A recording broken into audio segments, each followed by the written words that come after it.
Non, Michel, c'est un bon vivant, hein. C'est un joyeux luron, je pense qu'on peut dire ça. On peut dire ça. C'est pilule, ça. C'est un gars qui bouge beaucoup.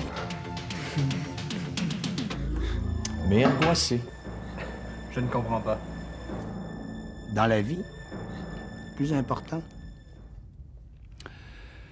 oh, le bien-être de l'humanité, disons, en haut, là.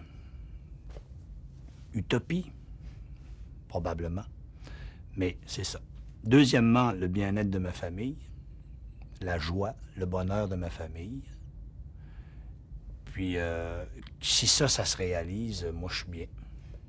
Qu'est-ce que tu veux dire? Je vis simplement, sans me brouiller les idées. J'ai commencé à faire du théâtre en 66, j'avais 16 ans. Et je suis allé pour aider à travailler au décor, dans une pièce de Molière, et j'ai été fasciné par ça. Je connaissais rien là-dedans. Quelle idée bizarre. Quand j'ai commencé à faire du théâtre amateur à Alma, au Lac-Saint-Jean, on évaluait le talent d'un comédien à sa capacité de parler à la française. Pour les hommes, c'est pas facile.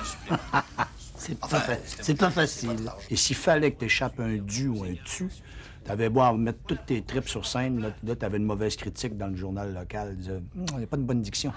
Faut que tu loues, parce que tu veux trop. Oh, pas tant que ça. Oh. J'ai toujours détesté les auditions. J'ai toujours été très mauvais en audition. Parce que moi, j'ai pas un talent si naturel que ça, que d'autres peuvent avoir. Il faut que je travaille. Il faut que je prenne un rôle puis que je travaille beaucoup. D'habitude, avant que le public arrive, je prends toujours une petite seconde pour regarder la salle puis ajuster mon sonore. Ah! Hé, hé! Ah! Quand on est jeune, on s'en fout de se péter la gueule. On n'est pas connu. On se dit, bon, je me pète la gueule là. Puis la prochaine fois, je me reprendrai. Puis avant qu'on me repère, je peux me tromper 3-4 fois, c'est pas grave. Puis on a l'arrogance de la jeunesse et puis on s'en fout. J'ai peur. Mais voyons donc, toi. Ça de quoi? Moi, j'ai toujours pensé qu'en vieillissant, alors le peu d'anxiété que j'avais à cet âge-là où je défonçais les portes, je me disais, ça va disparaître, l'anxiété va disparaître, je vais avoir encore plus confiance en moi, je vais avoir de l'expérience, une sécurité. Mais c'est le contraire qui s'est passé et ça m'a vraiment étonné. On se dit, bon, est-ce que j'ai vraiment besoin de me remettre en question? Est-ce que j'ai vraiment besoin de risquer quelque chose, d'embarquer sur la corde raide? Je continue. Je peux jouer très bien demain matin dans une création dirigée par un illustre inconnu. Un long-métrage réalisé par un réalisateur qui fait son premier long-métrage, ça me fait pas peur. Je parle... en fait, je vous confie quelque chose, une angoisse de comédien qui a 25 ans de métier.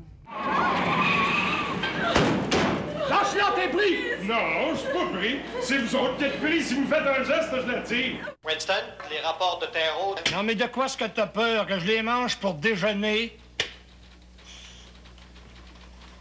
Allô, mon bébé? Police! Les mecs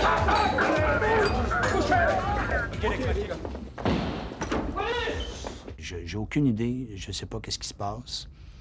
Et je sais pas si je suis là ou pas. Mais il commence à tourner bientôt. Et Dieu sait si on est en bonne relation, là. Je veux dire, tout le monde s'aime, puis on s'adore, il n'y a pas eu de problème. On est tous de bonne humeur, mais j'ai pas de nouvelles. D'un coup, ils se sont trompés, Pierre! D'un coup, la balle, c'était pour toi, c'était pas pour Gabriel. T'as-tu déjà pensé à ça? D'un coup, c'était moi qui voulais descendre. Écoute, François, t'es bien smart de te passer me voir, mais ça me tente pas pantoute d'avoir ce genre de discussion-là. Pantoute! La tangente que prend le métier actuellement me plaît moins, c'est-à-dire que c'est devenu plus un milieu d'affaires qu'un milieu artistique.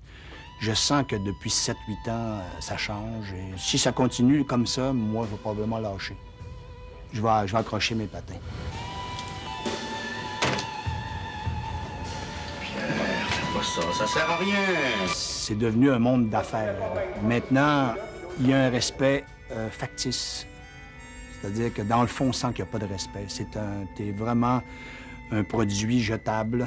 C'est-à-dire, on te prend, on t'utilise et après, on te met sur la tablette et On t'appelle peut-être qu'on t'appelle pas. On passe par un grand patron qui a un autre patron en dessous, puis un autre patron en dessous, puis finalement, tu sais même plus à qui t'as affaire. Et, avant, c'était du show business, maintenant, c'est business show, on pourrait dire.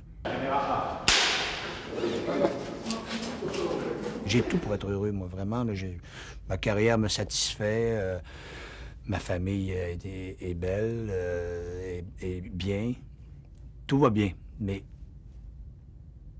il y a quelque chose qui me dérange, c'est la condition humaine. Mais ça, j'invente rien, puis je suis pas le premier à y penser, puis à en parler. Mais qu'est-ce que vous voulez qu'on fasse? C'est comme ça. Mais comme c'est comme ça, ben moi, ça m'empêche d'être heureux à 100%.